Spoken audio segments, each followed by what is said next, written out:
Good morning, everyone. This is Albert, one of the real estate salesperson of Amaya and Davidaland. And for today's video, I will show you one of Amaya Land's project here in Cavite, the Amaya Escapes General Trias.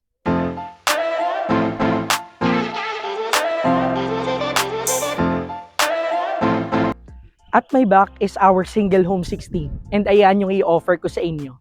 But before tayo pumasok sa ating model unit, magkakaroon muna tayo ng quick drive tour para makita ninyo and malaman ninyo kung paano pumunta dito sa Amaya Escapes Gen 3 if you are coming from Metro Manila. Tara!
Going back dito sa Amaya Escapes Gen 3, at my back is our single home 60.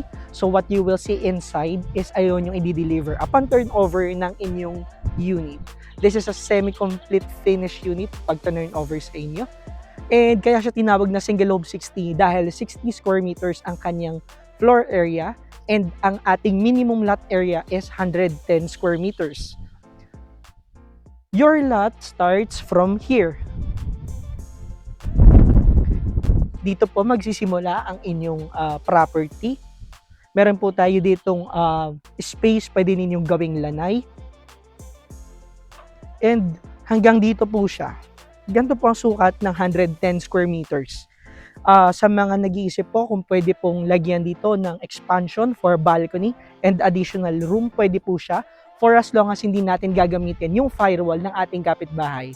Instead, maglalagay tayo dito ng hollow blocks and ayun po yung gagamitin nating halige for our expansion. This area will serve as your parking area. It can fit 2 cars po, 410 square meters na lote. And this will serve as your service area. Actually, sa luwag nito, pwede kang magkaroon ng sarili mong swimming pool. Dito naman ng ating laundry area. Meron na tayo ditong saksangan. And then, here is our back door going to our kitchen. Later on, ipapakita natin yan sa inyo. And napaka-minimalist ng kanyang design. Earth tone colors ang ginamit, kaya hindi siya masakit sa mata. By the way, ang deliverable ng ating unit is semi-complete finish.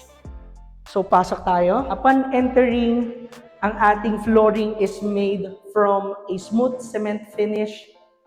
And then, this will serve as your living area. And then, here is the suggested dining area. Magandang ating unit dahil mayroong additional windows sa gilid and dito sa likod. So, dito naman ang ating hagdanan. Ang ating hagdanan is made from steel, binuhusan ng concrete. So, matibay talaga siya. And dito, natin pwedeng ilagay ang ating TV rack. May saksakan na rin for our television. And sa baba ng ating hagdanan, nandito ang ating circuit breaker. Dito sa baba, meron tayo ditong isang room na pwedeng mag-serve as our toilet and bath. Kapag turn over siya sa atin, it's a bare room, pero pwede kasi siyang gawing pantry, kaya po i-deliver sa atin siya as ganito po.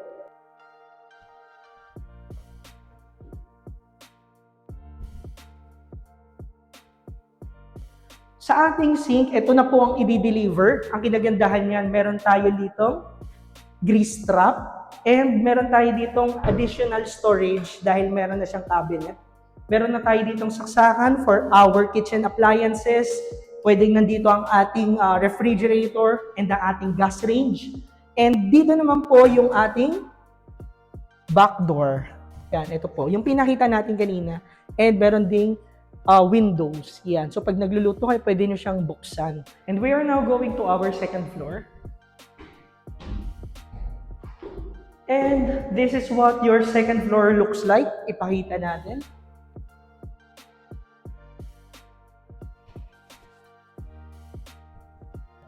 Wala pong division ng ating second floor, pero pwede po itong lagyan ng 3 bedroom. Sa part po na ito, this will serve as your master's bedroom. Pwede po siya dahil bukod sa dalawa ang kanyang bintana, may malapit po sa kanyang CR. And then dito po yung inyong second bedroom.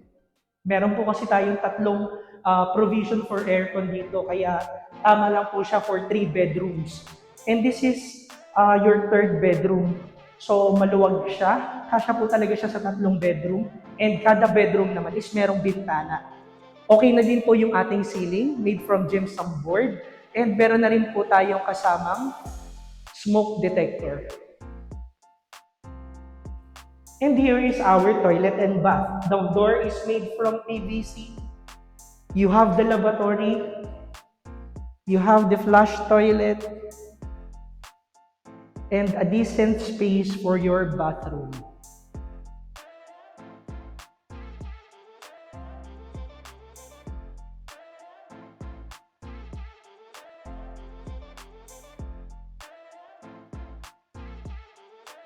After ko sa inyo may pakita ang ating deliverable, ngayon naman ipapakita ko sa inyo ang ating dress-up unit. So, ang dress-up unit is magbibigay sa atin ng idea kung paano natin bibihisan ng ating bahay once na ma-turn over siya sa inyo. So, let's start here. First, dito is nagkaroon siya ng pocket garden. This can fit 1 car, no? Dito kasi is naglagay siya ng additional garden. Pero, pwede talaga dito yung 2 kotse. Dito naman, sa bandang likod, it's still a garden. And then, ito po, laundry area. And then, meron po tayo mga space lagayan po ng ating compressor, ng ating aircon. So, by the way, no, yung septic tank pala natin is nandito sa may parking space natin. Which is good thing na hindi nasa loob ang ating septic tank. Dahil pag nagkaroon ng problema yung septic tank natin, hindi siya mangangamoy sa loob ng bahay. Pagkapasok natin ng pintuan, sasalubong sa atin ng ating living area.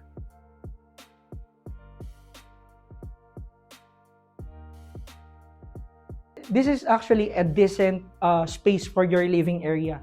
And here, naglagay siya ng round dining table for 4-seaters. And then, naka-uniform pa rin yung kanyang curtain. And then, sa part na to, ipakita natin, ito ang ating nagsiserve na division from living area going to our bathroom sa baba. So, napakaganda ng kanyang style. Then, sa likodan naman nito, andito yung ating provision for a toilet and bath kanina, no, na pwedeng gawing pantry. But in our dress-up unit, ginawa siya as toilet and bath.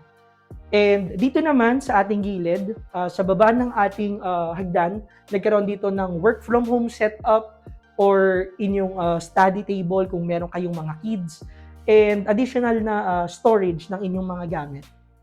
And bigyan ko lang ng highlight itong hagdanan, no?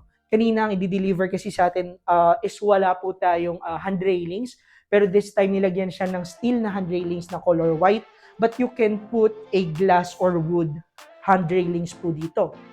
This part of your kitchen, wala siyang binago sa inyong sink, It's still the same as the deliverable one. Nagkaroon lang tayo dito ng overhead cabinet for additional storage. Andito yung ating refrigerator, and dito naman yung ating gas range. And then dito po yung ating back door going to your laundry area. Let's go to the second floor. Walang binago. Naglagay lang siya dito ng harang sa ilalim ng ating hagdan. Then, may mga additional painting sa gilid ng hagdan. And here is your second floor. Yung kanyang toilet and bath. Ayan po ang naging itsura. Curtain ang nilagay instead of glass. Mas nakatipid po tayo, but still it's classy.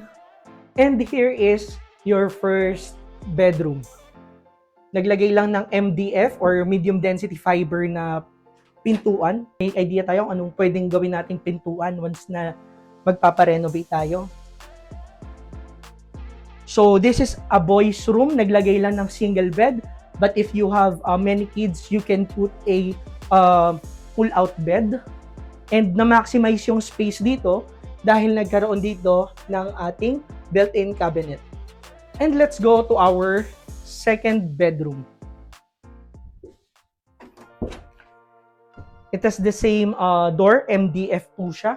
And meron po siyang built-in cabinet dito. This is a girls' room naman po.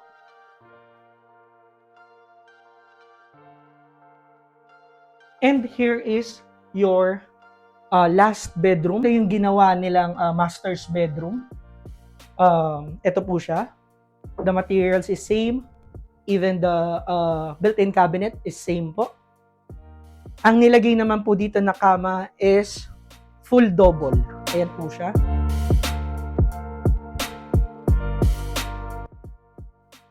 And that's it. Naipakita ko sa inyo ang ating dress-up unit and ang ating deliverable unit. Ngayon naman, silipin natin ang ating amenities.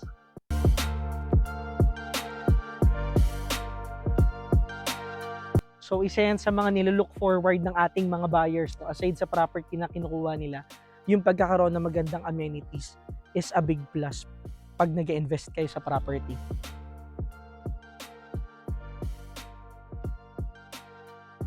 So, meron tayong kids swimming pool, and then nandito naman yung adults pool. Yan siya. And then, sa park naman na to, dito yung ating basketball court.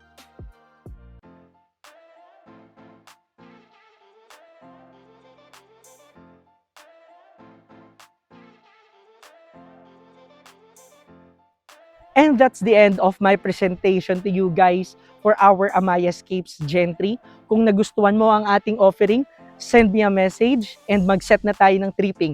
Ilalagay ko sa description box ang aking email address and ang aking cellphone number para mas madali niyo akong makontak. And kung nagustuhan ninyo ang ating house tour, please give me a thumbs up and subscribe to my YouTube channel, and please do follow my Facebook page para mas maraming makita kung gaano kaganda ang project na in-offer natin dito sa Amayaland.